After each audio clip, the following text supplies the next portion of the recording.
ప్రియతమ నాయకులు ఏలూరు ఇన్ఛార్జి బడేటి రాధాకృష్ణ శెట్టి గారిని సాధారణంగా ఆహ్వానిస్తున్నాం. ఈరోజు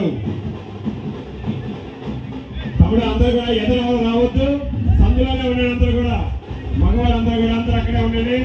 ప్లీజ్ ఎదురుగా ఎవరో రావద్దు, అడిపక్క ఇటుపక్క సందుల్లోనే ఉంచండి. వారిని కూడా డైరెక్ట్ రావాల్సిందిగా కోరుతున్నాం. మరి వాస అన్నవరం వారిని కూడా చెప్పారు. కరి శ్రీనివాస్ గారు కార్పొరేటర్ గారు కూర్చున్నాం.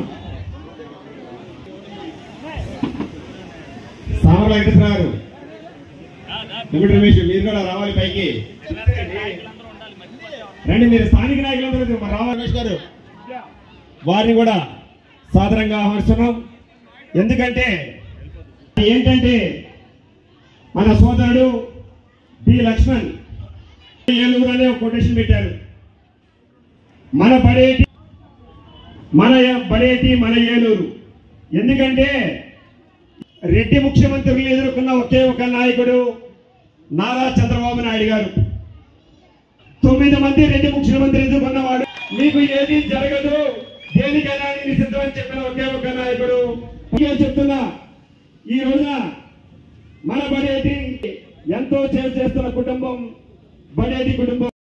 రోజుల్లో జనసేన, టీడీపీ ఈనాడు ఈ కార్యక్రమానికి విచ్చేసినటువంటి మహిళా మనులకు, నాయకులకు, పసుపు సైనికులకు, నా తోటి కార్యకర్తలకు అందరికీ కూడా హృదయపూర్వక నమస్కారాన్ని 24వ డివిజన్ నుంచి, అట్లాగే ఈరోజు మన ఇన్ఛార్జ్ స్థాయి నుంచి అభ్యర్థి స్థాయికి ఎదిగినటువంటి బడేటి చంటి గారికి ఈరోజు 24వ డివిజన్ నుంచి సాదర స్వాగతాన్ని తెలియజేస్తున్నాను. ఏ రోజైతే ఈ ప్రాంతానికి ఒక ప్రత్యేకమైనటువంటి స్థానం ఉంది బడేటి వారి కుటుంబానికి. ఎందుకంటే బుజ్జన్నయ్య ఎప్పుడైతే ఆయన అభ్యర్థిత్వం ఎప్పుడైతే వచ్చిందో అప్పుడే ఆయన మొట్టమొదటిసారిగా మనకి ఈ ప్రాంతానికి వచ్చి ఇక్కడ ఉన్నటువంటి పెద్దల యొక్క ఆశీర్వాదాలు తీసుకుంటమే కాకుండా బాబావారి ఆశీస్సులు కూడా తీసుకున్నటువంటి సందర్భం ఉన్నది. అదే చరిత్రని, అదే ఇదిని కొనసాగిస్తూ ఈ రోజున చంటన్నయ్య కూడా బాబావారి ఆశీస్సులు మెండుగా ఆయనకి ఈ రోజు బాబావారు ఇచ్చారని తెలియజేసుకుంటూ, ముఖ్యంగా ఈ రోజున మనందరం ఈ రోజు సమావేశమైనటువంటిది కారణం మనకి తెలుసు. గత 5 సంవత్సరాల నుంచి ప్రభుత్వంతో మనం ఎటువంటి ఇబ్బందులు ఎదుర్కొన్నాము. మన జగన్ రెడ్డి వల్ల అతని పరిపాలనలో, ఈ నియంతృత్వ పరిపాలనలో ఇటు మహిళ లేదు, పిల్లలు లేరు, ఆడపిల్ల లేరు, అన్ని విధాలుగా వ్యాపారాలు లేవు, అన్ని విధాలుగా ఏ విధమైనటువంటి ఇబ్బందులు పడినామో మనం అందరం తెలుసు. ప్రతి మీటింగ్లో కూడా మనం తెలుసుకుంటూనే ఉన్నాం. ముఖ్యంగా టిట్కోయిల విషయంలో చాలా మంది మహిళలు ఎంత ఇబ్బందులకు గురవుతున్నారో కూడా తెలుసు. అలాగే పెరిగినటువంటి ఈ నిత్యావసర వస్తువుల గురించి ఏ విషయమైనా సరే ఏలూరులో ఏ సమస్య ప్రజల వద్ద ఉంది అని అనుకుంటే వెంటనే ఆ ప్రజల వద్దకు వెళ్ళినటువంటి నాయకుడు ఎవరైనా ఉన్నారంటే అది బడేటి చంటి గారు. ఎందుకంటే ఆయనతో పాటు మేము కూడా ఈ 5 సంవత్సరాల నుంచి ప్రతిపక్షంలో ఆయనతో పాటు ప్రయాణం చేసి ఆయన దగ్గరగా చూసినటువంటి సందర్భాలు ఉన్నాయి. కాబట్టి ఏ చిన్న సమస్య ఉంది అన్న, ముఖ్యంగా మహిళలకి ఏ సమస్య వచ్చినా వెంటనే అక్కడ వాలిపోయేటువంటి వారు బడేటి చంటి గారు అని కూడా తెలియజేసుకుంటున్నాను. ముఖ్యంగా ఈ రోజున మనం చూసుకున్నట్లయితే కనుక ఆహ్లాదమైన వాతావరణంలో మనందరం చంటి గారిని రేపొద్దున అభ్యర్థి స్థాయి నుంచి ఎమ్మెల్యే స్థాయికి మనం తీసుకెళ్లాలంటే అది ఒక ఓటుతో సాధ్యం. అది మన చేతుల్లో ఉంది. కాబట్టి మనందరం కూడా కృత నిశ్చయంతో ఆయన ఎమ్మెల్యేగా చేసి మళ్ళీ తిరిగి ఇదే ప్రాంతానికి గౌరవంగా తీసుకొచ్చుకోవాలని ఆశిస్తున్నామని కూడా తెలియజేసుకుంటూ ధన్యవాదాలు.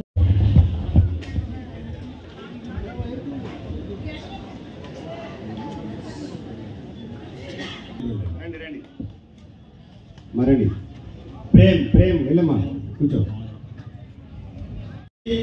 జనసేన బీజేపీ ఉమ్మడి అభ్యర్థి అయినటువంటి మన బడేటి చంటి గారికి, అదేవిధంగా ఈ రోజున మన కుటుంబంలోకి అతి పెద్ద సంఖ్యలో యూత్ని తీసుకొని మనతో ప్రయాణం చేయడానికి మన బడేటి చంటి గారి విజయం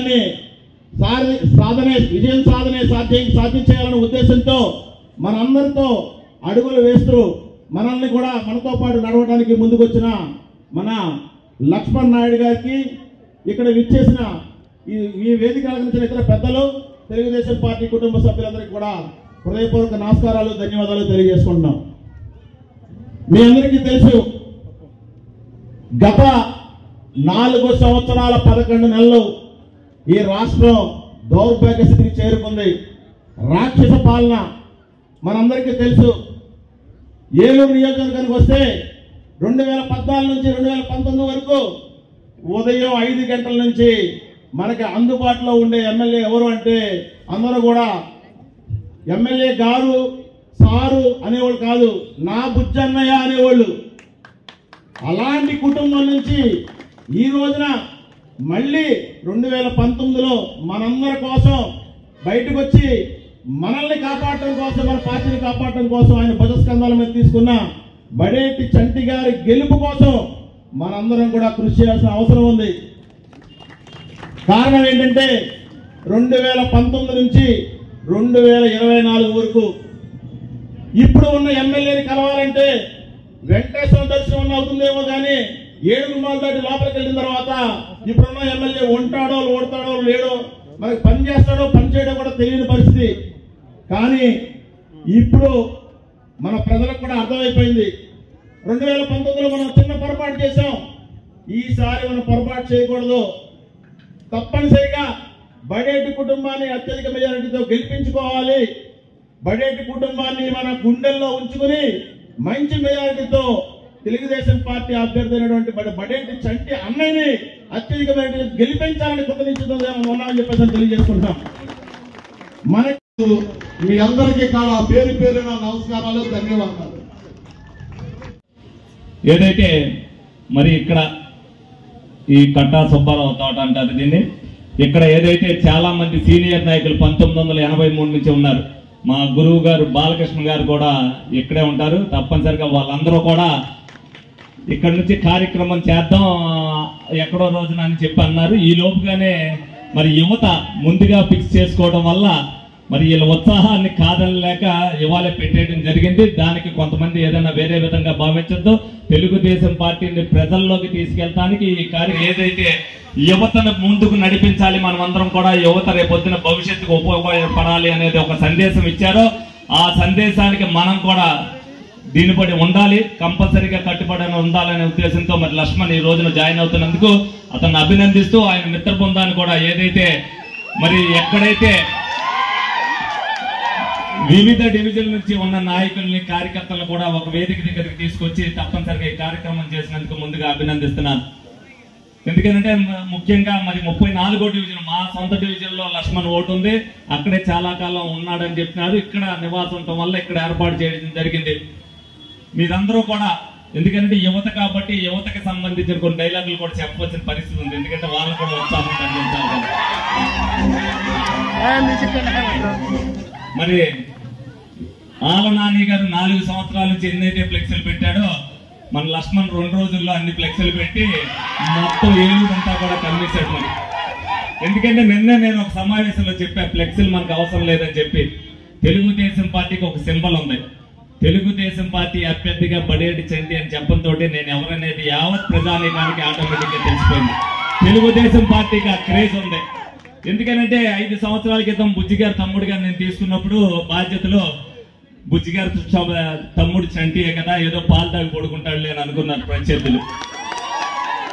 నేను పాలు తాగి పడుకునేవాడిని కాదు, అవినీతి పాలు కక్కిచ్చే మనిషిని నేననేది ఈ రోజు చూపించడం తెలిసిపోతుంది.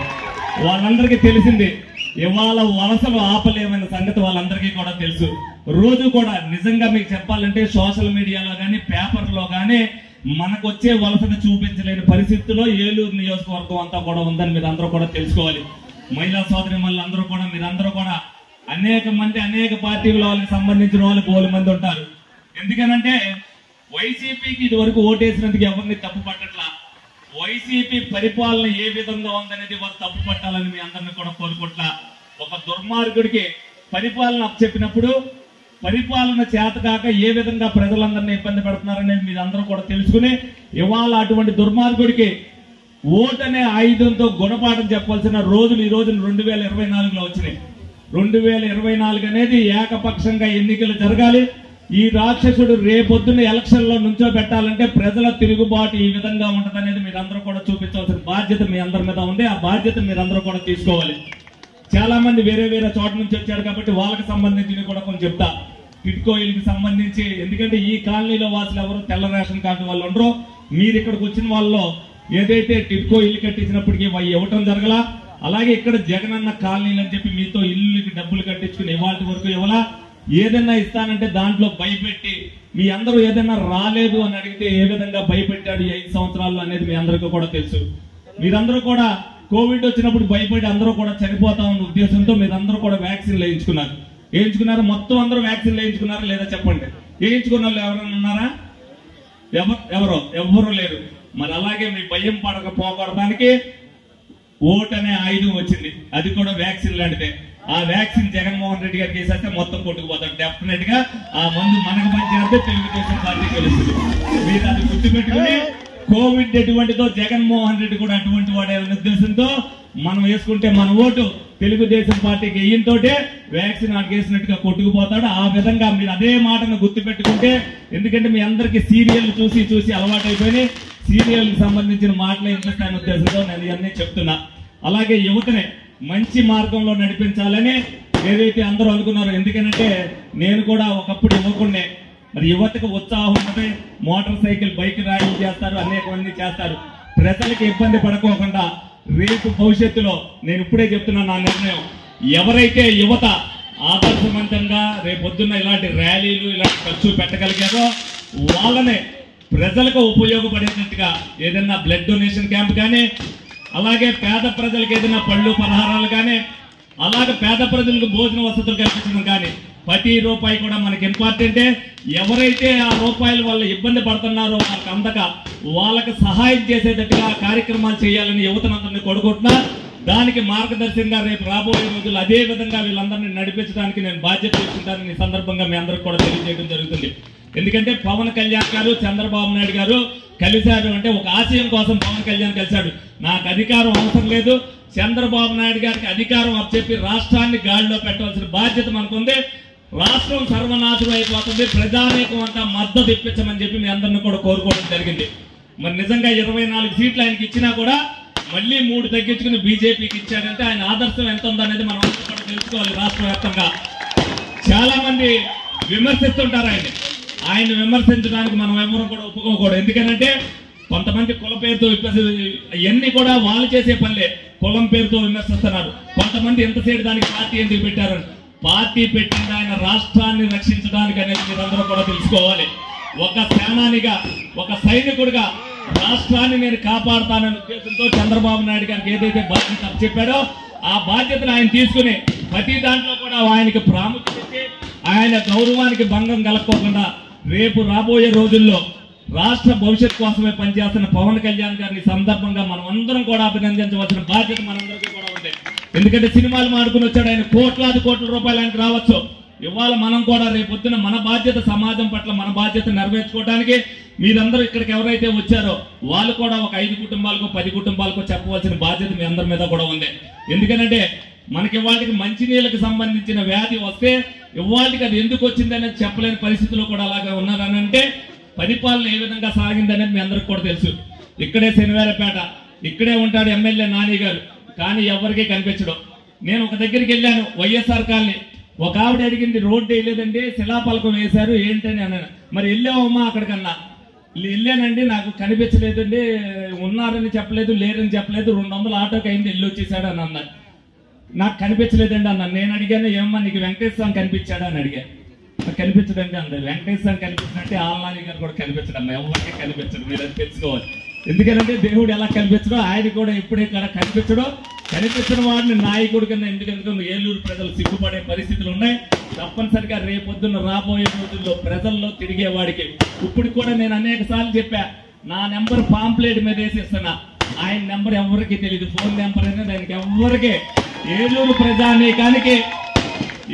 ప్రజానీకానికి 4 సార్లు ఎమ్మెల్యే చేసిన ఫోన్ నెంబరు ఏలూరు ప్రజానీకానికి తెలియదు. ఏలూరు ప్రజానీకం మాట్లాడలేని పరిస్థితిలో ఉన్నారంటే మీరు అందరూ అర్థం చేసుకోవాలి. తప్పనిసరిగా రేపు రాబోయే రోజుల్లో ఎవరైనా సరే మీకు చిన్న పని వచ్చినా సరే నా నెంబర్ ఏదైతే పాంప్లెట్ మీద వేసి మీ అందరికీ పంచుతున్నానో, మీకు ఏ చిన్న సమస్య వచ్చినా డైరెక్ట్ గా నా నెంబర్కే ఫోన్ చేయొచ్చు, నేనే ఎత్తుతాను. నేను ఏదైనా కార్యక్రమంలో ఉన్నానంటే నా పిఏ ఎత్తి తర్వాత నేను మళ్ళీ వాళ్ళకి ఫోన్ చేసి ఏంటి అనేది నేను అది మాట్లాడతాను. ఎందుకంటే నేను ఎవరికి కూడా రిపీట్ కాల్ తప్పనిసరిగా చేస్తాను. ఇవాటి వరకు నా ఫోన్ కడతాం కానీ నేను వాళ్ళకి స్పందించకపోవడం కానీ 4.5 సంవత్సరాల జీవిత చరిత్రలో లేదు. అలాగే బుజ్జి గారు ఉన్నప్పుడు కూడా ప్రతి విషయంలో కూడా ఏదైనా ఫోన్ ఉన్నప్పుడు ఆ ఫోన్ కాల్ నేనే అటెండ్ చేశాను. ప్రతి ఒక్కరు కూడా సమాధానం చెప్పాం. అలాగే మీ అందరికీ గత 5 సంవత్సరాల్లో మేము పనిచేసాం. గత 5 సంవత్సరాల్లో మీకు అందుబాటులో ఉన్నాను కాబట్టి ఈ రోజు మీ దగ్గరికి వచ్చి ఓటు అడిగే హక్కు నాకు ఉందనే ఉద్దేశంతో మీ అందరినీ కూడా అడుగుతున్నా. రేపు రాబోయే రోజుల్లో కూడా నాయకుడు అంటే ఈ విధంగా ఉండాలి, పరిపాలన అంటే ఈ విధంగా ఉండాలి, నాయకుడిని గుండెల్లో పెట్టుకు చూసుకోవాలనే విధంగా ఆ పరిపాలన ఉంటుందని మీ అందరికీ సభాముఖంగా తెలియజేస్తూ మరి ఈ సభను ఇంత విజయవంతం చేసినందుకు మరి లక్ష్మణ్ని అలాగే మీరందరూ మహిళామణులు ఏదైతే వచ్చారో వాళ్ళందరినీ కూడా అభినందిస్తున్నాను. అలాగే మీకు కూడా కొన్ని పథకాల విషయాల్లో ఎందుకంటే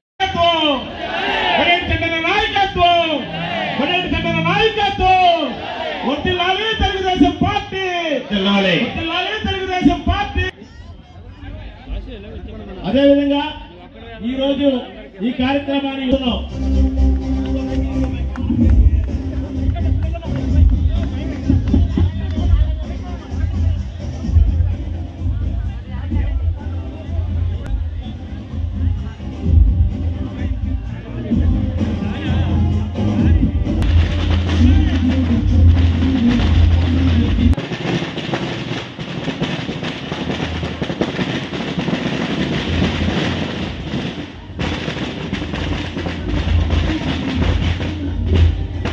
అదేవిధంగా యోషనపూడి మల్లిక గారిని కూడా మా తెలుగుదేశం పార్టీ కండువా కూర్చున్నాం. మహాప్రసాద్ గారిని కూడా తెలుగుదేశం పార్టీ కండువా వేయాల్సిందిగా కూర్చున్నాం. కాళిదాస్ ప్రసాద్ గారు, భవానీ గారు, చిన్ని గారు,